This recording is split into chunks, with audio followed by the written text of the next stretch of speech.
نواز شریف صاحب کا استقبال تاریخی ہوگا۔ مینار پاکستان میں آج تک اتنا بڑا جلسہ یا استقبال نہیں ہوا ہوگا۔ عوام کو بہت مشکلات کا سامنا کرنا پڑ رہا ہے۔ ہر سیاسی جماعت کا حق ہے کہ وہ الیکشن میں حصہ لے۔ مسلم لیگ نون کے قائد نواز شریف وطن واپس آ رہے ہیں اور مسلم لیگ نون جو ہے وہ پر امید بھی ہے کہ ان کا بھرپور استقبال کیا جائے گا۔ مرکزی جنرل سیکرٹری مسلم لیگ نون احسن اقبال صاحب ہمارے ساتھ موجود ہیں، ان سے بات چیت کرتے ہیں۔ استقبال کی تیاریاں کیا ہیں بتائیے گا؟ 10 لاکھ کا ٹارگٹ ہے، کیا مینار پاکستان میں مسلم لیگ نون جو ہے وہ 10 لاکھ لوگوں کو اکٹھا کر پائے گی؟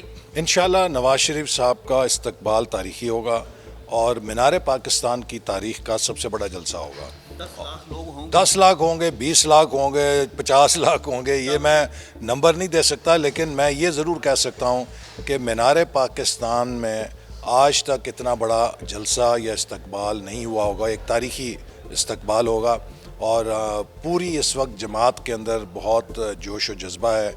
گلگت سے لے کر گوادر تک، کراچی سے لے کے چترال تک پورے ملک کے اندر کارکن بہت پر امید ہیں، پرجوش ہیں اور وہ اپنے قائد کا استقبال کرنے کے لیے جوک در جوک انشاءاللہ تعالی مینار پاکستان پہنچیں گے۔ صاحب یہ جو نیب آرڈیننس ترمیمی منسوخ ہوا ہے، اس کے بعد تو میاں صاحب چھوٹے ہوں بڑے ہوں، مریم ہو یا دیگر رہنما، ان کے خلاف کیسز پھر سے بحال ہوگی۔ آپ الیکشن میں جائیں گے، کیسز کو فیس کریں گے، کیسے حکمت عملی کیا ہے؟ دیکھیے، جو کیسز ہمارے خلاف بنائے گئے تھے وہ سیاسی بنیادوں پر تھے اور آپ کے سامنے ہے کہ میرا جو کیس تھا وہ الحمدللہ اس میں اللہ تعالیٰ نے مجھے باعزت بری کیا اور میں نے اصرار کیا کہ میں نے اپنا مقدمہ پرانے قانون پہ چلانا ہے اور پرانے قانون کے اوپر ہی تولا گیا اور اس میں باعزت میں بری ہوا۔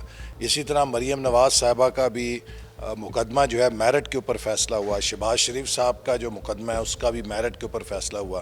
تو اس لیے ہم نے تو جو نیب کے بدترین شکنجہ ہے اس سے تقریباً ہم گزر گئے ہیں اور اب قانونی طور پہ چاہے نیا قانون ہو پرانا قانون ہو، ہمیں یقین ہے کہ انشاءاللہ تعالی عدالتی عمل سے ہم سرخرو ہوں گے، چونکہ وہ سب جھوٹے مقدمے تھے۔ پیپلز پارٹی خاص طور پہ شکوہ کر رہی ہے کہ نگران سیٹ اپ جو ہے وہ مسلم لیگ نون کو فیور دے رہا ہے۔ پنجاب میں ترقیاتی منصوبے جاری ہیں، سندھ میں بند ہیں، یہ ان کا الزام ہے۔ اس وقت میرا خیال ہے الیکشن کمیشن کی ہدایات پورے ملک کے لیے ایک جیسی ہیں اور میرے ذاتی علم میں ہے کہ ہمارے بھی صوبے کے اندر بہت سارے منصوبے غیر ضروری طور پہ بند کر دیے گئے ہیں، جن سے کہ عوام کو بہت مشکلات کا سامنا کرنا پڑ رہا ہے۔ تو اس لیے یہ کوئی سندھ کے ساتھ خصوصی سلوک نہیں ہے، پورے ملک کے اندر ایک جیسی پالیسی ہے جس کے اوپر الیکشن کمیشن کی ہدایات کے مطابق تمام نگران حکومتیں عمل کر رہی ہیں۔ استحکام پارٹی کو آپ کیسے دیکھتی ہیں؟ ایک پریشر گروپ کے طور پر یا واقعی مسلم لیگ نون کا مقابلہ کر پائے گی؟ دیکھیے، ہر سیاسی جماعت کا حق ہے کہ وہ الیکشن میں حصہ لے اور جو عوام کی تائید ہے اس کا اصل فیصلہ تو انتخابی عمل کے ذریعے ہوتا ہے۔ تو جب الیکشن ہوں گے اس میں پھر سب کو واضح ہو جائے گا کہ پاکستانی قوم کس کو پسند کرتی ہے اور میں سمجھتا ہوں کہ اس وقت ملک میں تمام سیاسی قوتیں آزمائی ہوئی ہیں، کوئی بھی ایسی جماعت نہیں ہے کہ جس کو قوم نے آزمایا نہیں، اور مسلم لیگ نون اس میں بہت بلند کھڑی ہوتی ہے، چونکہ ہم نے اس ملک کے اندر جو ترقی کی ہے اس کی علامتیں آج چپے چپے پر موجود ہیں۔ کسی اور جماعت نے اس ملک میں لیگیسی نہیں چھوڑی ہے۔ بڑے بڑے ڈکٹیٹر آئے، وہ بھی چلے گئے، لیکن ان کی پیچھے ترقی کی علامت کوئی نہیں ہے۔